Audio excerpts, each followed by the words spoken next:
So when you first take on a client, what sort of process do you go through to assess where they're at and then where they need to go? Is there like a generic process that you use, or is every single person different? So there is like a generic form that I'll give out.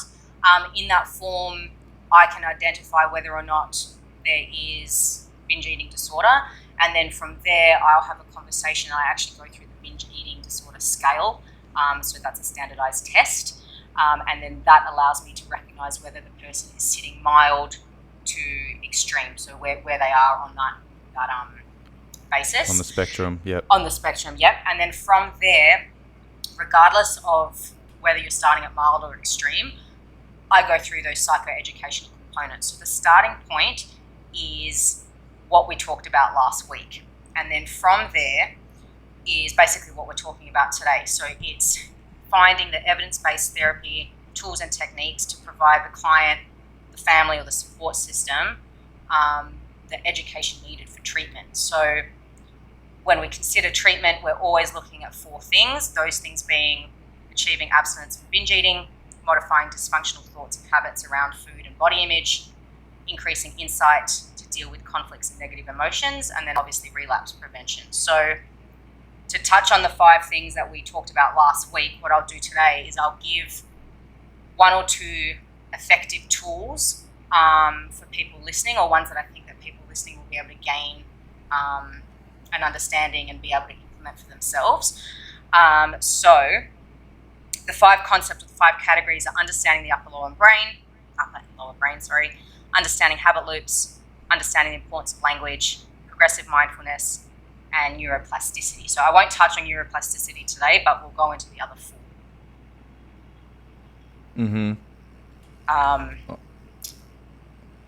So I'll kick off where we started last week, which was the upper and lower brain.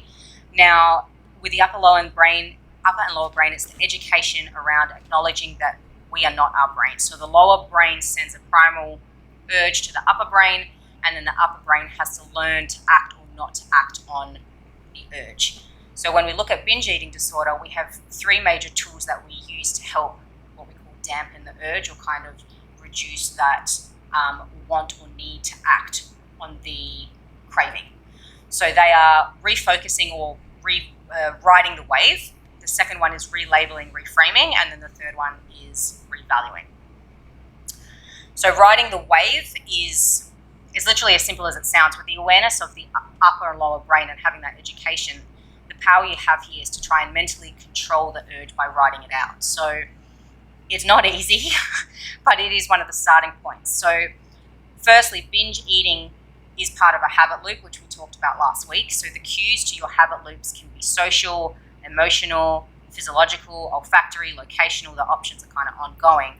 But if you're aware of something that is consistent, like the urge and when it comes, this actually gives you a power, because you can technically plan ahead to implement a fulfilling or useful task to help ride out the wave. So basically what you're doing is you're refocusing your attention. You're allowing the sensations to be present, but you're mentally controlling yourself to not act on them.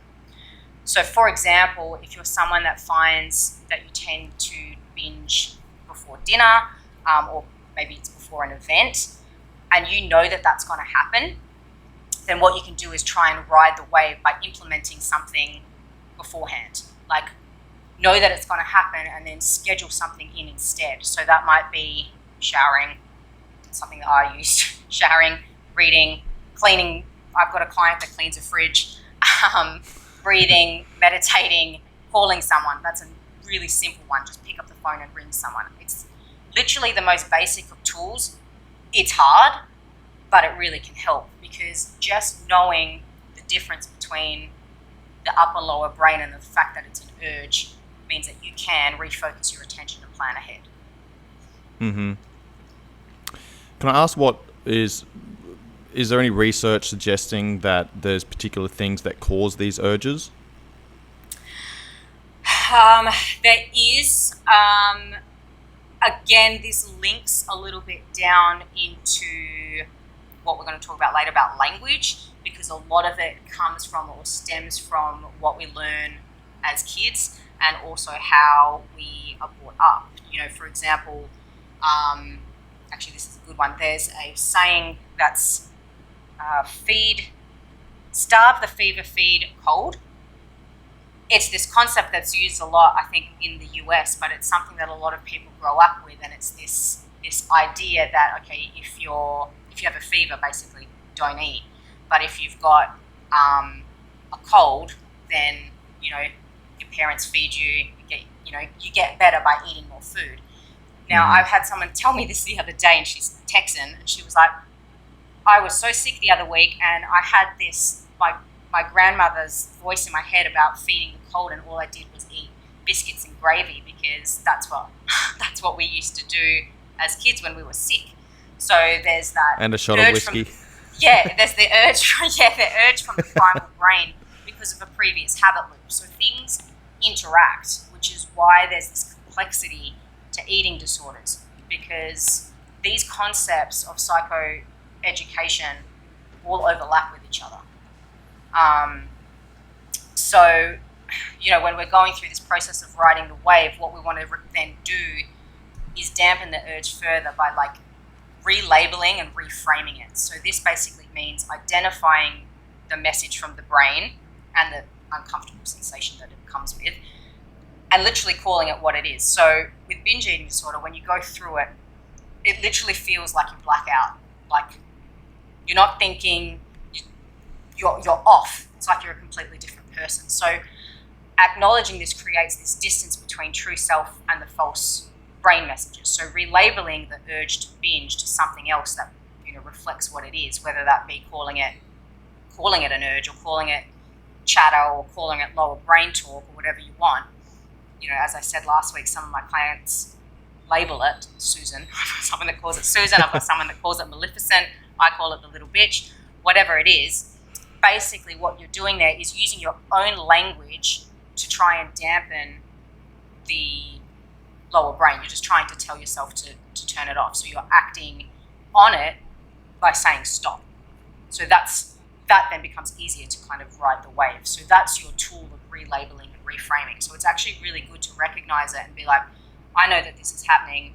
I need to relabel it, and I need to basically tell myself off to not do it, because it's one of the ways to basically say, hey, shut up.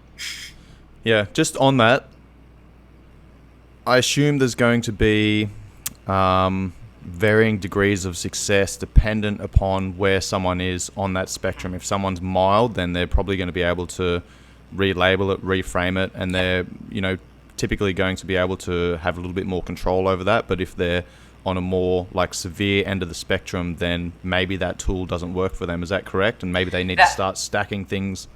Yeah, correct. And even for myself, I've had waves where it's been mild, and I know when it's mild, it is much easier for me to say shut up.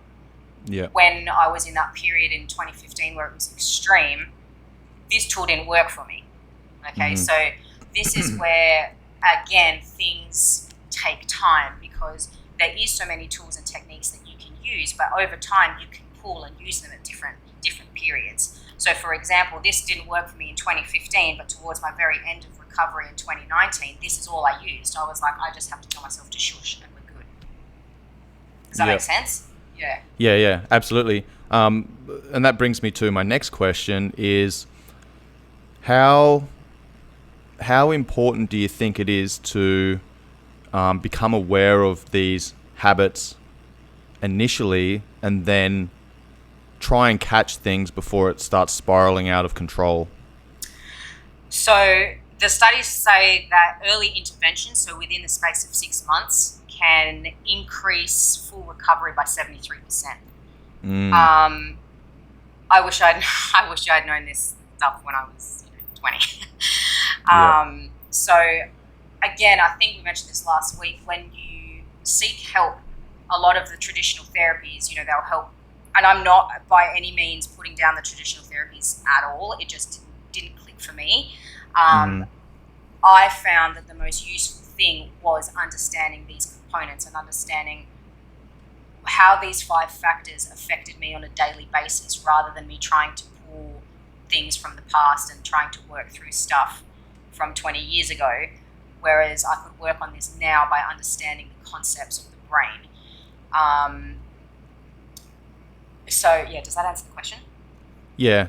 So that kind of ties into what I was asking before, is like sometimes you need to look at tools that you can use right away to address these things right now, and then maybe, if that's linked to something in your past, like a trauma or some form of habit that you've created from 15, 20 years ago or whatever. So it's about finding that balance and using those tools to, sometimes you need to address what's going on right now and tell yourself, hey, I need to stop doing this right now. I know that this habit comes up every time I get stressed out, or every time I'm under the pump, or any time I'm not sleeping properly, then I typically fall into this habit. This happens, I feel like this, I get this emotion, and then I go to the fridge, I go to the cupboard, and blah blah blah blah.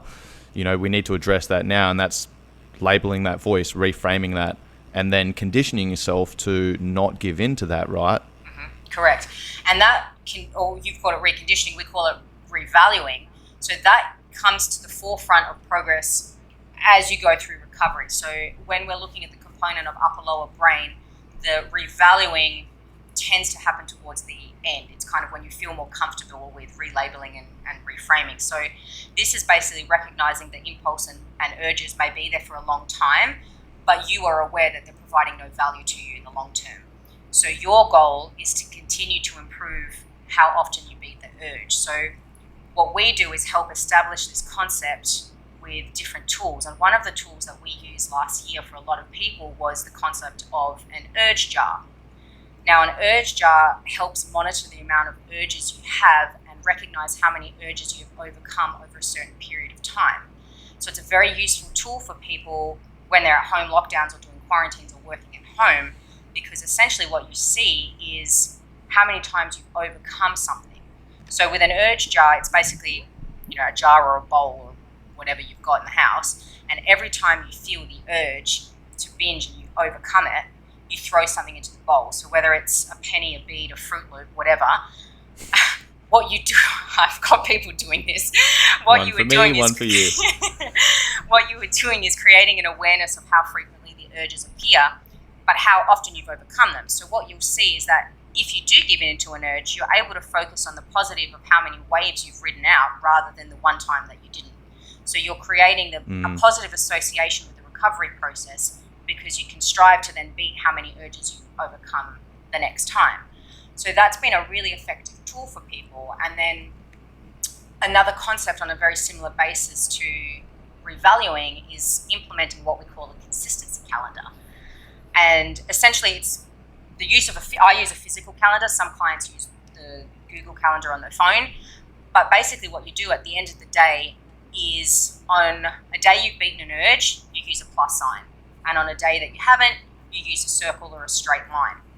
And what this does is it allows you to reflect at the end of the month on how many urges you've passed. Okay, so you can strive to improve on that the following month.